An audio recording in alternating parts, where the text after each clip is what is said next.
අනේ ඩොක්ටර්, පුනරුත්ථාපනය කළොත් මගේ පුතාට ආයෙ රස්සාවක් කරන්න පුරුවන් වෙයි නේද? මේක තමයි ලෝකයේ අම්ම කෙනෙක්ට අහන්න පුළුවන් හදවත පසාරු කරගෙන යන වේදනාකාරීම ප්‍රශ්නේ. මේක අහන්න. මේක නිකම්ම කතාවක් නෙවෙයි. අපි පහුගිය දවස්වල කරපු අයිස් මද්‍රව්‍ය වීඩියෝ එකට අපේ ද මිඩ්නයිට් ෆයිල්ස් පිටුවට ආපු හදවත කම්පා කරන කමෙන්ට් එකක් මේක. මේ අහිංසක අම්මා තාමත් හිතාගෙන ඉන්නේ එයාගේ පුතාට තියෙන්නේ මද්‍රව්‍ය ප්‍රශ්නයක් විතරයි. බෙහෙත් ටිකක් දුන්නොත් එයා ආයෙ ගෙදර එයි කියලා. හැබැයි විද්‍යාව දන්න ඩොක්ටර් කෙනෙක් කොහොමද මේ අම්මගේ මුහුණට ඇත්ත කියන්නේ?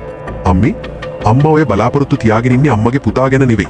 නිකම්ම හුස්ම ගන්න මස් ගොඩක් ගැන විතරයි. මේක අහන්න අමාරුයි නේද? ඒත් අයිස් කියන සාපය, ඒ අහිංසක කොල්ලගේ මොලේ ස්නායු පද්ධතිය, ඒ වෙද්දිත් පුච්චලා අලු කරලා ඉවරයි.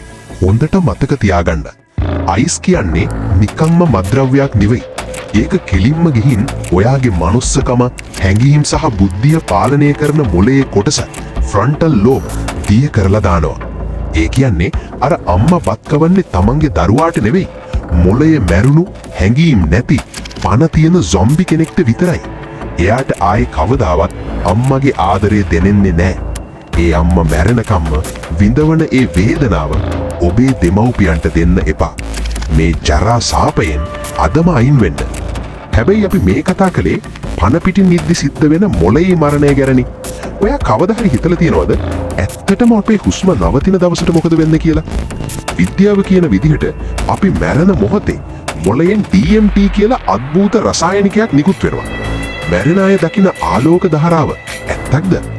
මරණය කියන්නේ අවසානයද? නැත්නම් වෙනත් මානයකට යන දොරටුවක්ද?